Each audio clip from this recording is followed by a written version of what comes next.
전 세계 반도체 패권 경쟁이 심화한 가운데 글로벌 반도체 시장 한파가 매섭지만 한국만은 이런 혹한기를 버텨낼 힘이 있다는 분석이 쏟아지고 있습니다. 삼성의 반도체 경쟁력과 생산성이 세계 최고 수준인 만큼 본격적으로 시작될 반도체 혹한기를 이겨낼 힘이 있다는 건데요. 실제로 유수의 전문가들은 삼성의 메모리 반도체 경쟁력은 압도적이라고 평가하며 낙관적인 전망을 내놓고 있는 상황입니다. 반도체 분야의 세계적인 권위자로 꼽히는 유해준 카이스트 교수는 디램과 낸드 플래시 메모리 반도체처럼 수백 가지의 단위 공정 조합으로 이뤄진 초미세 반도체 양산 기술은 난이도가 높은 고급 기술이라며 우리나라가 세계 절대 강자라고 밝혔습니다.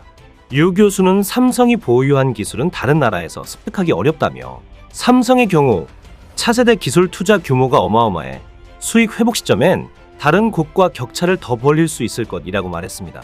이런 상황에서도 한국의 반도체는 꾸준하게 그것도 여러 가지 비장의 카드를 준비하고 있는 중으로 현재의 기술 초격차를 흔들림 없이 유지하기 위한 끊임없는 노력이 이어지고 있다고 합니다. 특히나 삼성은 파운드리 분야 강자로 불리는 TSMC를 두려움에 떨게 할 엄청난 무기를 갖고 있는 상황으로 이제는 반도체 설계 팹리스 영역까지 미국을 제치고 세계적인 수준에 올랐다는 소식이 나왔습니다. 앞으로 메모리를 넘어 한국이 반도체 3대 분야 모두를 휩쓰는 건 이제 시간 문제라고 하는데요. 반도체 분야에서 삼성이 그리는 큰 그림에 대해 자세히 알아보겠습니다. 글로벌 경기 침체로 반도체 겨울이 현실로 다가온 가운데 일단 삼성은 주력 분야인 메모리 반도체 분야에 승부수를 두며 반도체 혹한기를 돌파할 것으로 보입니다. 실제로 얼마 전 삼성은 5나노미터 기반 신규 컨트롤러를 탑재한 PC용 고성능 SSD를 양산한다고 밝히며 고성능의 승부수를 뒀는데요. 삼성이 5나노 파운드리 공정을 적용한 컨트롤러를 탑재하는 것은 이번이 처음으로 메모리 반도체 불황을 타개할 비장의 카드를 준비한 것으로 보입니다. 삼성에 따르면 이번 PM9C1회에 첨단 5나노미터 파운드리 공정을 적용해 자체 설계한 신규 컨트롤러와 7세대 V낸드를 탑재하는 등 업계 최고 수준의 성능과 전력 효율을 구현해냈습니다. 실제로 PM9C1회의 1W당 전력 효율은 기존 제품보다 최대 70%가량 향상돼 PC에서 동일한 용량의 작업을 할 때 소비되는 전력이 낮으며 노트북 PC의 절전 모드에선 소비 전력이 10% 이상 줄어들 전망입니다. 또 보안 중요성이 높아지고 있는 시장 트렌드에 맞춰 강화된 보안 솔루션을 제공하는 등 이를 두고 업계에서는 삼성이 PC 사용자들에게 중요한 모든 걸 갖춘 제품을 내놓았다고 평가했는데요. 업계 한 관계자는 삼성은 파운드리 제품인 최첨단 컨트롤러를 결합해 속도는 물론 전력 효율을 높였다며 시장 위기를 극복하려는 삼성의 강력한 의지가 엿보인다고 말했습니다. 뿐만 아니라 삼성은 작년에 미국에서 가장 많은 특허를 취득하며 기술 경쟁력을 입증하는 등 그야말로 새 역사를 써내려갔는데요. 최근 블룸버그는 특허 전문법인 헤리티 분석을 인용해 삼성이 작년에 미국 실용 특허 8,513건을 등록해 IBM을 누르고 1위에 올랐다고 전했습니다. 이로써 삼성은 2017년 이후 IBM에 이어 내내 2위를 지키다가 작년에 처음 1위에 올라서게 됐습니다. 게다가 삼성은 미국 특허정보 전문업체 IFI 클레임스 집계에서도 작년에 6,346건의 특허를 취득해 사상 처음으로 1위에 등극하는 쾌거를 달성했습니다. 이렇듯 삼성은 반도체 시장의 불확실성이 커지는 상황에서도 꾸준하게 R&D 투자에 나서며 특허 기술 리더십을 쌓아오고 있는데요. 더구나 삼성의 이런 공격적인 행보는 최근 미국 시장에서 특허 출원을 빠르게 늘리고 있는 TSMC를 특허 장벽으로 견제하는 데 큰 역할을 할 것으로 보입니다. 그런데 삼성은 여기에 그치지 않고 최근 1.4나노 양산을 선언하면서 파운드리 분야에서 본격적으로 TSMC와 기술 격차를 벌릴 승부수를 띄웠습니다. 삼성이 2나노 공정을 넘어서 1.4나노 양산 계획까지 언급한 건 처음으로 세계 1위의 파운드리 업체인 TSMC와의 기술 경쟁에서 좀 더 치고 나가겠다는 의지입니다. 주요 언론에 따르면 앞서 삼성은 2025년까지 2나노, 2027년에는 1.4나노 공정에 양산 체제를 도입하겠다는 로드맵을 공개했습니다. 반도체 업계에는 1나노 공정에 먼저 도달하는 자가 전 세계 반도체 시장을 제패한다라는 말이 있을 정도로 1나노 기술은 그만큼 도달하기 어려운 영역이라는 상징성이 있습니다. 그럼에도 삼성이 2027년이라는 구체적인 시기를 제시한 건 그만큼 기술력에서 상당한 자신감을 확보한 것으로 해석됩니다. 실제로 삼성은 작년 6월 세계 최초로 파운드리 3나노 공정 양산을 시작하며 기술 경쟁력을 입증했는데 TSMC보다도 반년 이상 앞서 역전의 발판을 마련했다는 평가를 받았습니다. 작년에 방한한 바이든 대통령이 한국 파운드리의 미래를 좌우할 핵심 시설인 삼성 평택 캠퍼스를 방문해 3나노 반도체 웨이퍼에 서명했던 것만 봐도 삼성이 얼마나 대단한 일을 했는지 알 수 있었습니다. 즉, 이제는 삼성은 메모리 신화를 넘어 시스템 반도체까지 영역을 확장하며 이름을 날리고 있는 상황인데요. 이뿐만 아니라 최근 삼성은 극자외선 EUV 노광 공정 핵심 부품으로 꼽히는 펠리클의 국산화에 다가서는 엄청난 업적을 달성했다고 합니다.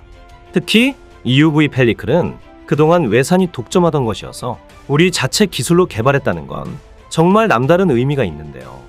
최근 언론 보도를 보면 작년에 삼성은 투과율 88% 펠리클 제품 개발을 완료했으며 현재 대량 생산이 가능한 수준의 기술을 확보한 것으로 알려졌습니다. 이는 삼성이 2021년 파운드리 포럼에서 EUV 펠리클 자체 개발 소식을 알린 지 1년 만에 이룬 놀라운 성과입니다.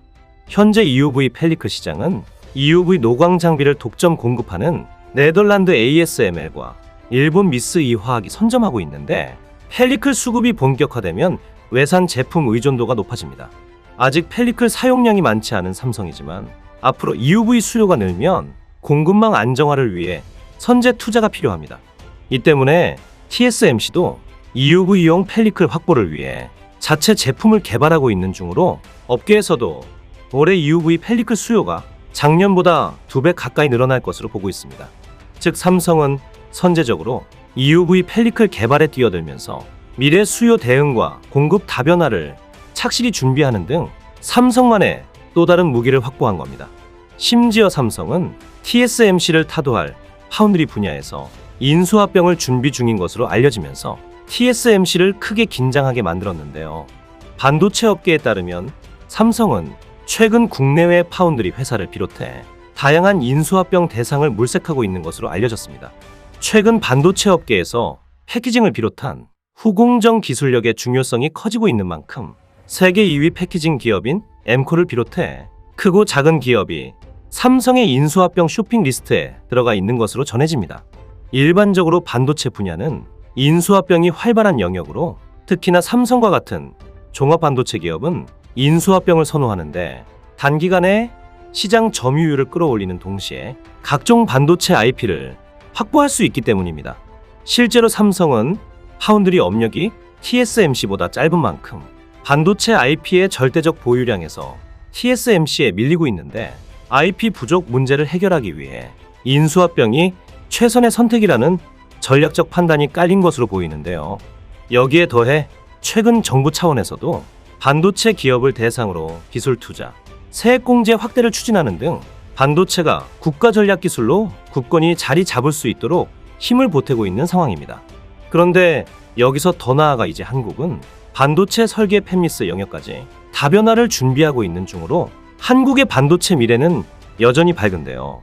실제로 얼마 전 카이스트 학생들이 반도체 설계 분야 국제학회에서 미국, 중국, 일본을 제치고 최우수 논문상을 휩쓸면서 한국이 세계적인 경쟁력을 갖추었음을 입증했습니다. 그간 반도체 설계 분야는 한국이 상대적으로 뒤처진 분야로 알려진 만큼 이번 성과는 향후 반도체를 이끌어갈 인재들이 만들어낸 엄청나게 값진 수상입니다. 카이스트에 따르면 김성국, 최성욱, 신태인, 김혜연, 전기 및 전자공학부 박사생 4명은 최근 국제학회 디자인콘으로부터 2022년 최우수 논문상 수상자로 선정됐습니다. 이번에 상을 받은 김성국 박사생은 고대역 폭 메모리를 기반으로 지능형 반도체를 설계했으며 최성욱, 신태인 박사생은 AI 강화학습을 통한 고대역 폭 메모리 설계, 뉴로모픽 컴퓨팅 시스템과 관련한 설계를 제안했습니다.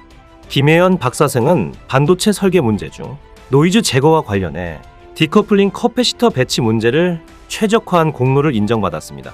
뿐만 아니라 이들은 반도체 최적 설계를 스스로 구현하는 AI와 3차원 이종 반도체 패키징 기술을 결합해 각종 연구를 수행 중인 것으로 알려지면서 앞으로의 성과도 기대되고 있는데요.